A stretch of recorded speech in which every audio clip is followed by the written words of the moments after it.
Hello and welcome to Chapter 7, Distance Learning Style. So here we are solving systems of equations in the first few sections of Chapter 7. So we're going to do sections 1, 2, and 3 and then take a quiz. And then I think it's section 5 followed by a quiz. So look for that kind of pacing.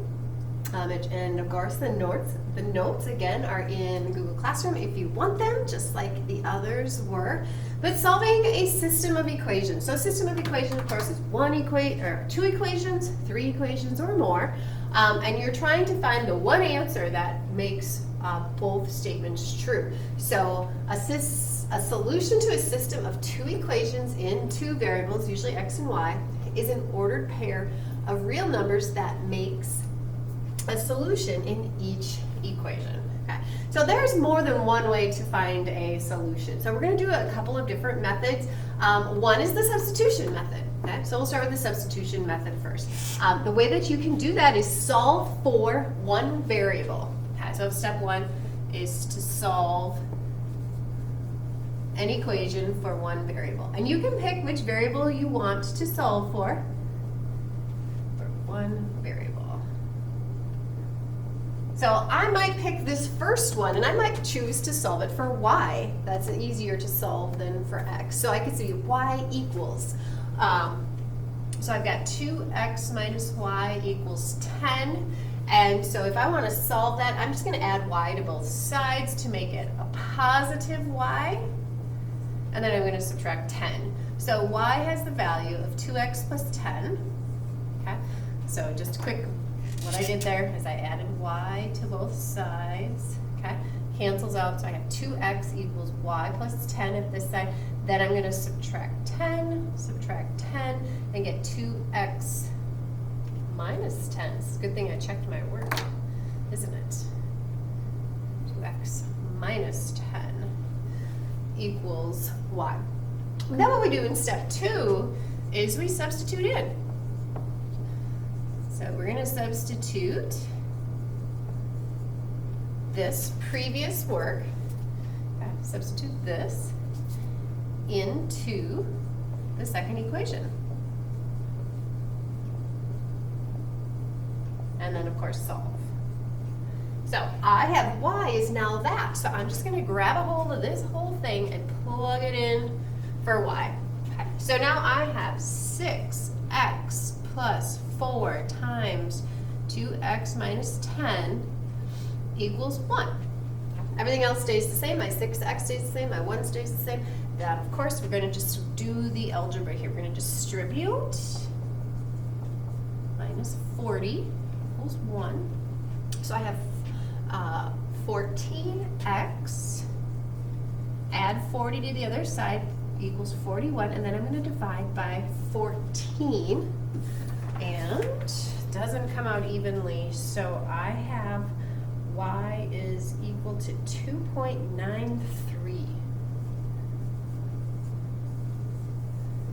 Okay, x is equal to 2.93 as my solution for x.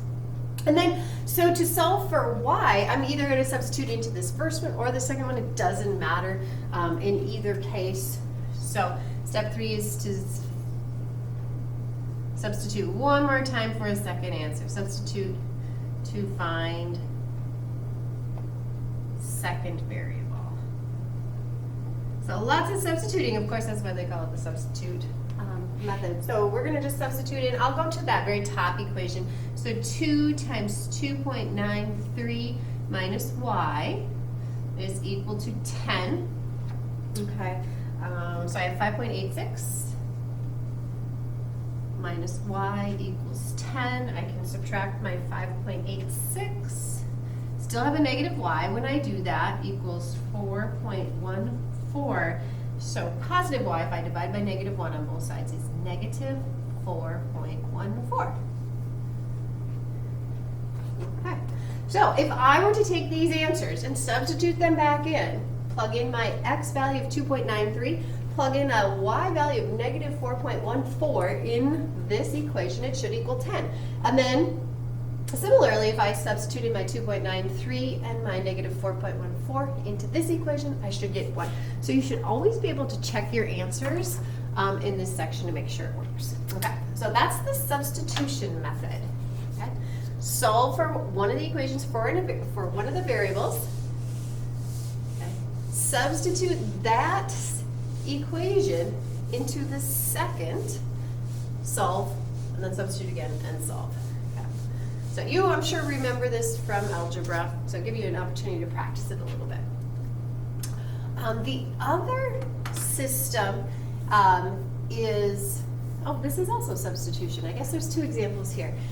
You'll notice that it just says solve, but when I look at this, I'm like, oh, y is already solved in this case, so I can do a substitution right there.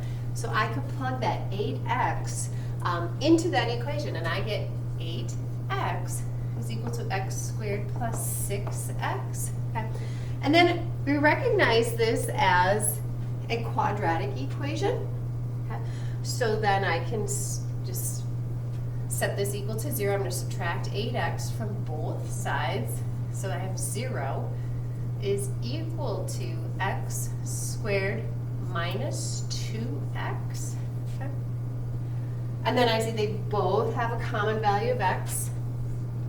You can factor that out to get x minus 2. Okay. So if I distribute back, I get here. I just factored it out. And then remember, you can just set each factor equal to 0 and solve. So x equals 0 is one solution. Add 2 to both sides. X equals 2 is the second solution for x. Okay. So we must be able to have 2 solutions here. So now we're going to substitute in and see what y is.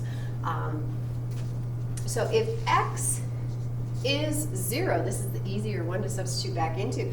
So if x is 0, 8 times 0 is 0. So if I substitute in there, y would be equal to 8 times 0. So y would equal 0. So one of my solutions is an x value of 0 and a y value of 0. That's one solution. And here, if I substitute in my 2, and I'm going to pick this equation to substitute back into, so I'd have y equals 8 times x again, so y equals 8 times 2, so y equals 16. Okay, so my second intersection point is an x value of 2 and a y value of 16. Write that, so 2, 16. So if you think about what we just did here is we took a parabola and we took a line and we are trying to figure out where the solution is. Okay, where does this parabola intersect with that line? Okay, and they intersect in 2 points. Okay, which hopefully makes sense. The line y equals 8x is just this line, right? It passes at 0, 0, has a slope of 8, so it's really, really steep. Okay. And then this is just a parabola. I don't know exactly what it looks like, but I'm guessing it looks, like that. And so it crosses at 0, 0, and then it crosses again up here at 216.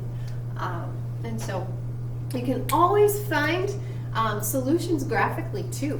Okay, you've got those graphing calculators. So there's absolutely nothing wrong with graphing that and see where they intersect. We did that a lot earlier in the school year, in first semester, if I remember correctly. So that's just another way. This was substitution though. Okay.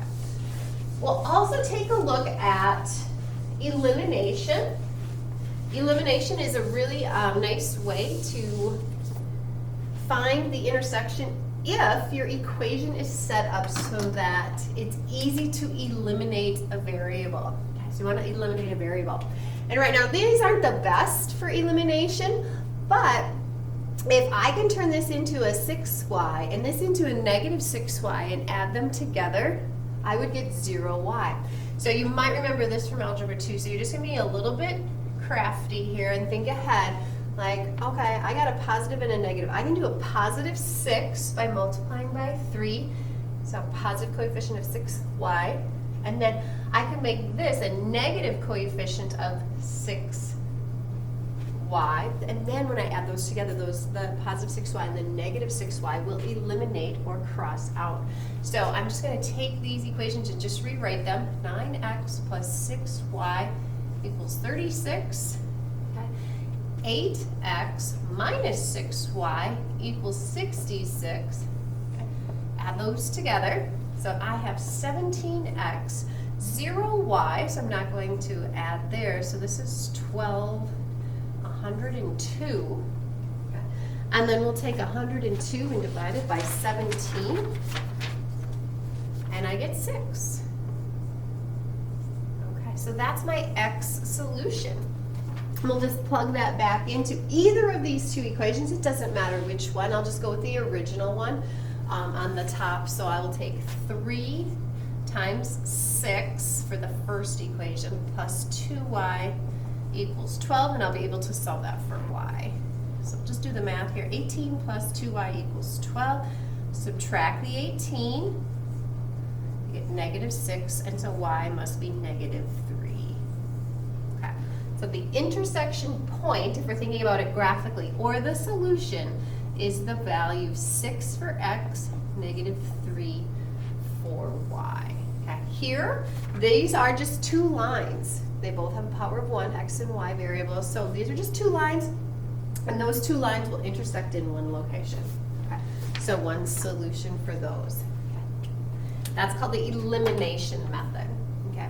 Personally, I don't care how you solve. You can pick whichever method you prefer, okay? Because of course I'm not going to be able to see how you're solving it. You're just going to find the solution. All right, the last two examples are just special cases. You know, lines don't have to intersect. And so that's what we're going to see in this next. What if they don't have a solution? What might happen if we choose that elimination method?